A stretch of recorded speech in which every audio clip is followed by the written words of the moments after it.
Hello everyone, this is Asa Shihab and welcome back to another new video. So I hope you all are having a good time by the grace of Almighty. And yes, like as always, I'm also very fine. Today in this video I'm going to share with you about a very important structure of spoken English. Actually, আজকের ভিডিওতে আমরা can't think দিয়ে sentence বের করা শিখব। Basically, আমরা যদি একটা মাত্র ইংলিশ সেন্টেন্স ভালোভাবে শিখতে পারি, then we'll be able to make thousands of sentences according to the structure of the sentence. So let's get started on today's topic. The first one is আমরা যদি বলি যে কি খাবো বুঝতে পারছি না, এটাকে আমরা ইংরেজিতে এভাবে বলতে পারি I can't think what to eat. I can't think what to eat মানে হচ্ছে কি খাবো বুঝতে পারছি না। The next one is কি বলবো বুঝতে পারছি না, এটাকে আমরা ইংরেজিতে এভাবে বলতে পারি I can't think what to say. I can't think what to say মানে হচ্ছে কি বলবো বুঝতে পারছি না। We can say কি করব বুঝতে পারছি না, এটাকে আমরা ইংরেজিতে এভাবে বলতে পারি I can't think what to do. I can't think what to do মানে হচ্ছে কি করব বুঝতে পারছি না। The next one is কি লিখবো বুঝতে পারছি না, এটাকে আমরা ইংরেজিতে এভাবে বলতে পারি I can't think what to write. I can't think what to write মানে হচ্ছে কি লিখবো বুঝতে পারছি না।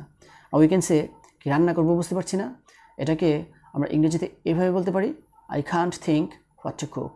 I can't think what to cook মানে হচ্ছে কি রান্না করব বুঝতে পারছি না। The next one is কি পড়ব বুঝতে পারছি না, এটাকে আমরা ইংরেজিতে এভাবে বলতে পারি I can't think what to read. I can't think what to read মানে হচ্ছে কি পড়ব বুঝতে পারছি না। We can say কি চেক করব বুঝতে পারছি না, এটাকে আমরা ইংরেজিতে এভাবে বলতে পারি I can't think what to check. I can't think what to check মানে হচ্ছে কি চেক করব বুঝতে পারছি না। Next one is কি দিব বুঝতে পারছি না, এটাকে আমরা ইংরেজিতে এভাবে বলতে পারি I can't think what to give.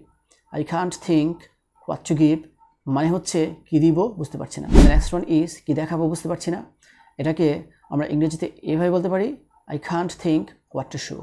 I can't think what to show মানে হচ্ছে কি দেখাবো বুঝতে পারছি না। And the last one is কি জিজ্ঞেস করব বুঝতে পারছি না, এটাকে আমরা ইংরেজিতে এভাবে বলতে পারি I can't think what to ask.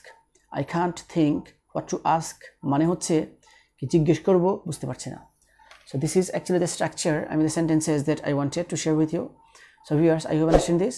If you guys really love this video, don't forget to like, comment, share and subscribe my YouTube channel.